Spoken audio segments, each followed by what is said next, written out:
আসছে সেই আনন্দে সিংহদুয়ার সাজানো পার্ট 2। সকাল সকাল সদল বলে চলে গিয়েছিলাম রং আনতে। আগের দিন দেখেছো হলুদ প্রাইমার করে রেখেছিলাম, ভেবেছিলাম মেটাল কালার আর দেব না, প্রাইমারের ওপরই নকশা করব। কিন্তু তারপর হঠাৎ মনে হলো শুধু সাজানো তো উদ্দেশ্য নয়, দরজাটা যাতে টেকসই হয় সেটাই আসল। তাই সিদ্ধান্ত নিলাম প্রাইমারের ওপর এক কোট মেটাল কালার করে তার ওপর ডিজাইন করব।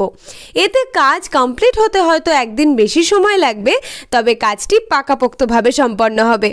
প্রাইমারের মতো রঙেও সামান্য তারপিন তেল মিশিয়ে নিয়েছি এবং আগের দিনের পরিষ্কার করে ধুয়ে রাখা ব্রাশ ব্যবহার করে রং করেছি। যেহেতু মেটাল কালারে এই প্রথম কাজ, তাই অনেক ভুলভ্রান্তিও হয়েছে। প্রথমে তারপিন তেল বেশি মিশিয়ে ফেলায় একেবারে পাতলা হয়ে গিয়েছিল রং। এছাড়াও এই রঙগুলো একটু আঠালো প্রকৃতির, দেয়ালের রঙের মতো ওয়াটার বেসড নয়, অয়েল বেসড, তাই তুলি টানতে টানতে হাতও প্রচণ্ড ব্যথা করছিল।